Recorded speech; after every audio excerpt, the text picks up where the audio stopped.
now Citrus County's top political podcast.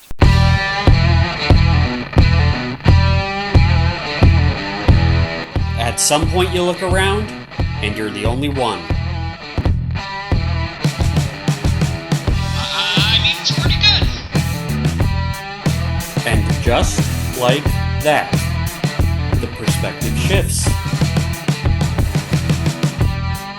Paging Bobby Winsler to the microphone. On in 3, 2. Welcome in! Coming to you from the Concurrent Media Network in the heart of Citrus County.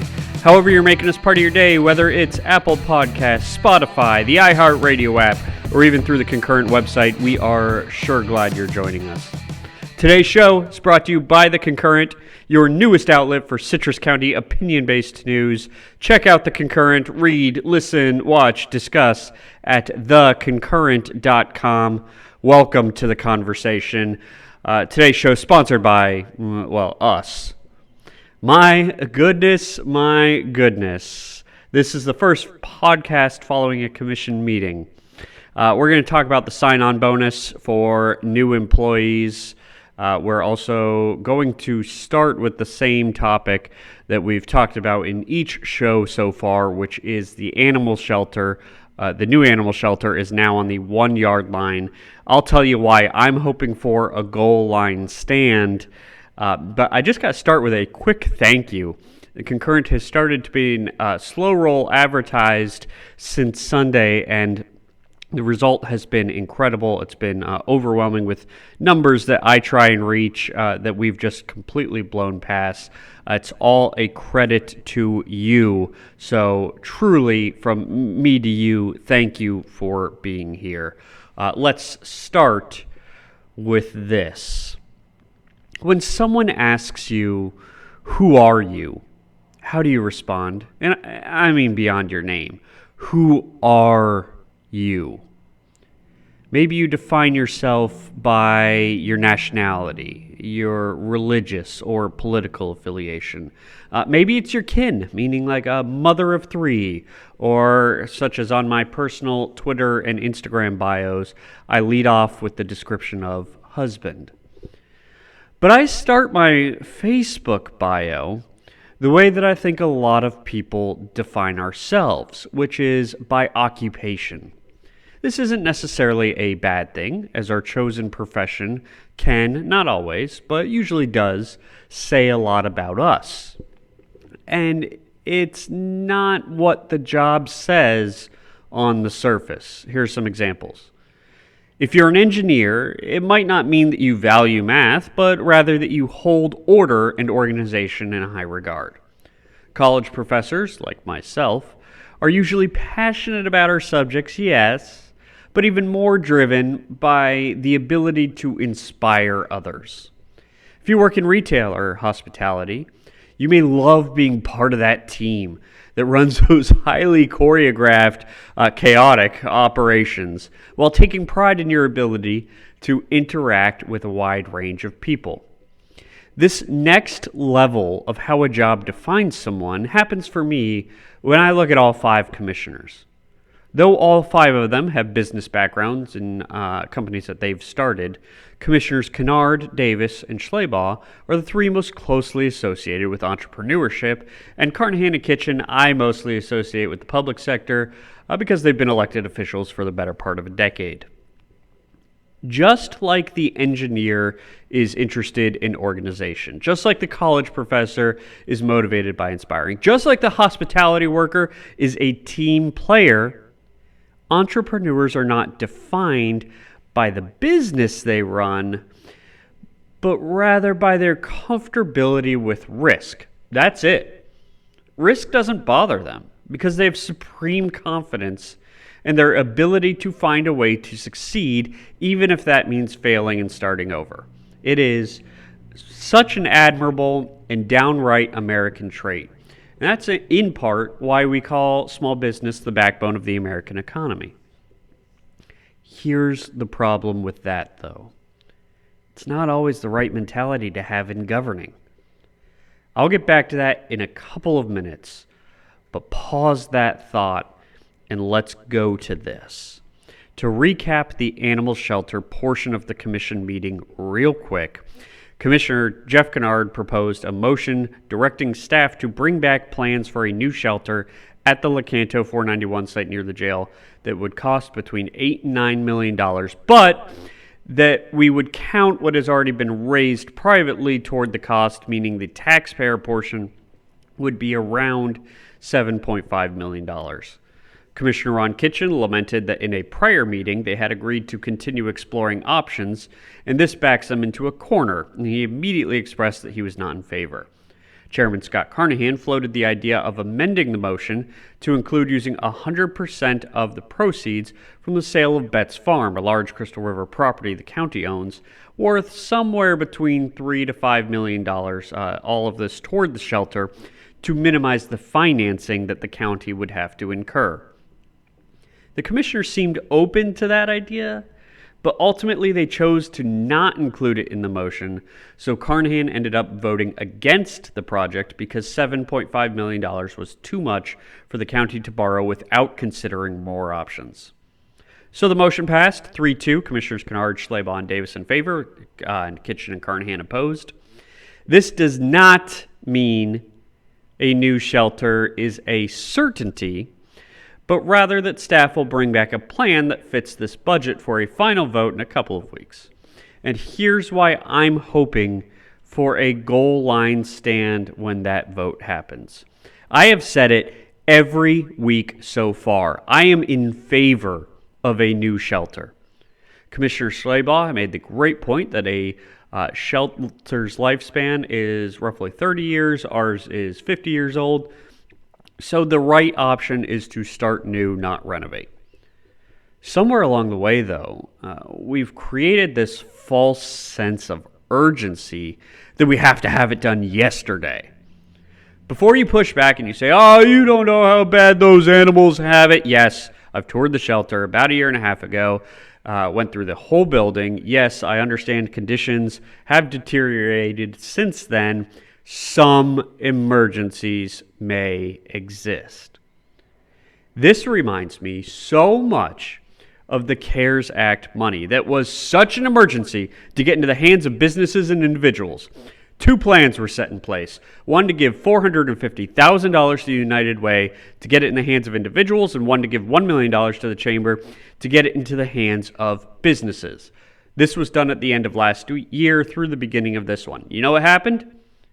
In late April, they voted to reallocate some of the unused money from the United Way to the Education Foundation, and the Chamber has since returned or reallocated over $800,000 of the $1 million to the county or other entities. Two so important things to qualify these situations. The first is that neither of this is the fault of the United Way or the Chamber. Their staffs had to jump through incredible hoops to handle this money carefully, and they should be commended for their work, even if demand never lived up to the amounts. The second is that because the allocations far exceeded the actual demand, it doesn't mean that these strategies weren't a lifeline for some that truly made a difference. Even with these two things in mind, though, the evaluation of the results remains that the county overspent rushing to meet a demand in which the noise turned out to be louder than the reality. Now let's hit the unpause button on how I opened this segment and tie it all together. It's not a coincidence that the same commissioner who proposed the CARES Act allegations is the same commissioner who proposed the action on the animal shelter. It's also not a coincidence that it was one of the entrepreneurs. Dr. Kennard is an amazing businessman, incredibly bright, talented, problem solver. I believe this to be true. Everyone I've known who has been through his practice has had nothing but good things to say about its effectiveness, competency of staff, everything. Same with Commissioners Davis and Schleybaugh in their respective fields. I also believe this entrepreneurial excellence is what's leading him to some bad proposals in governing with their support. Entrepreneurs love action and are comfortable with risk, two things that make them very good at whatever industry they are leading, but two things that can have calamitous effects in government. Don't let past lack of action and current climate lead to a false sense of urgency that causes us to overpay for this shelter.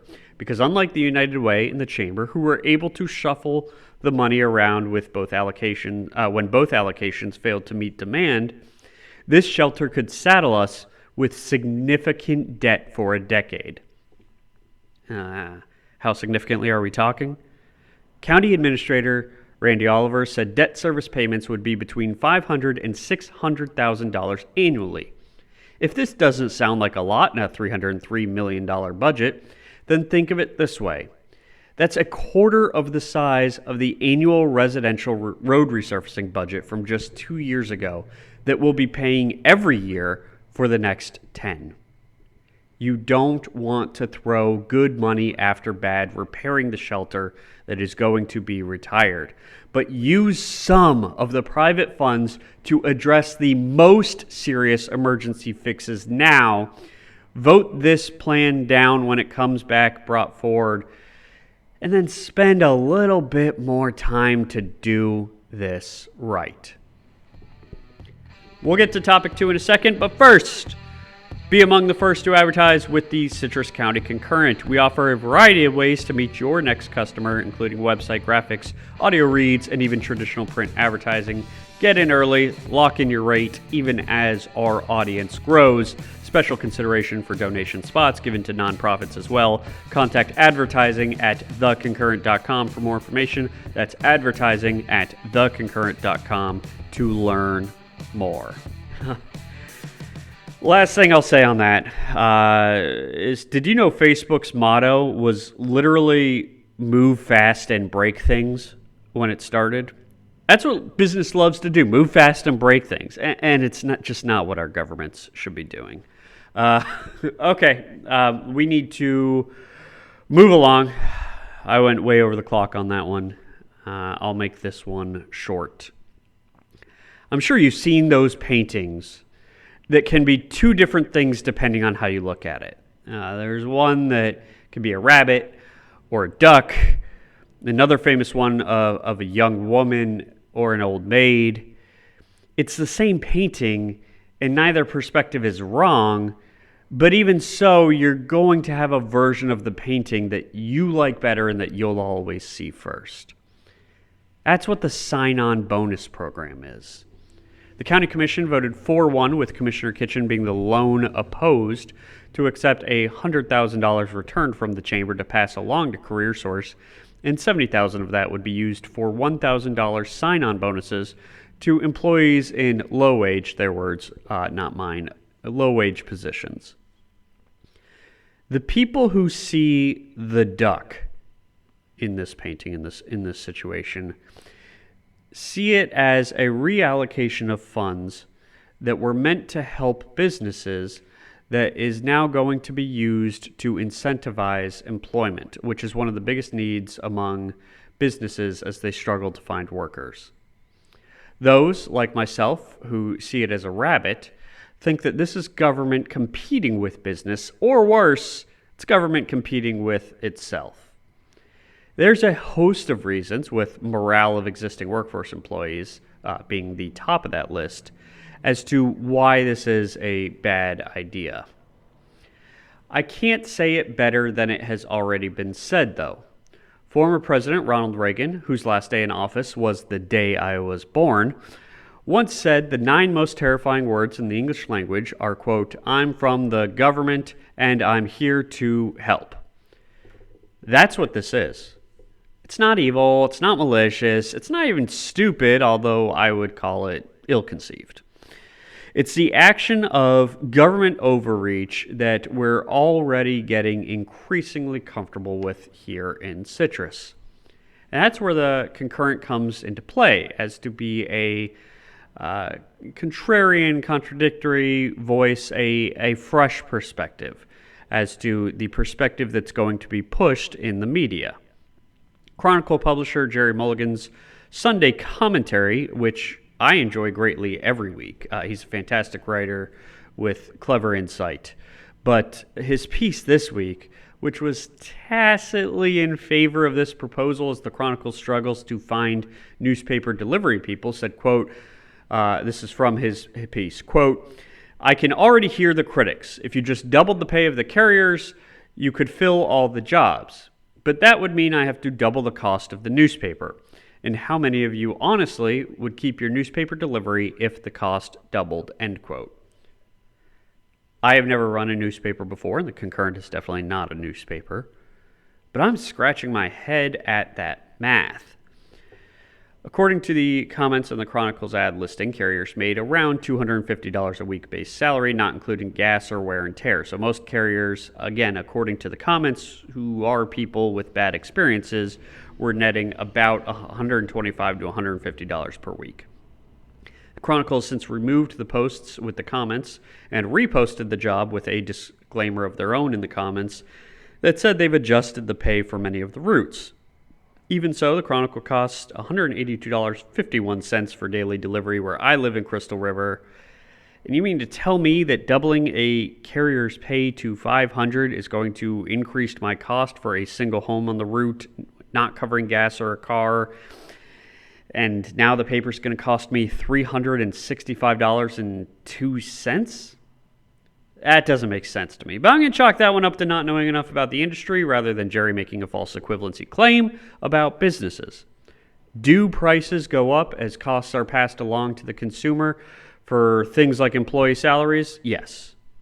Is that cost proportional to a doubling outcome like what's suggested here? No.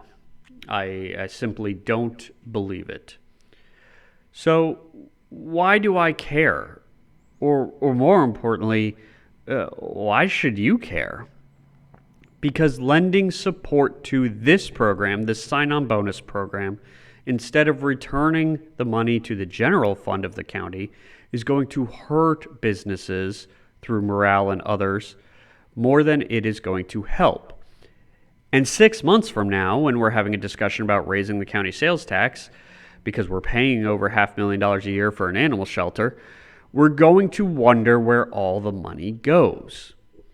We'll have wished we'd all seen the rabbit instead of the duck.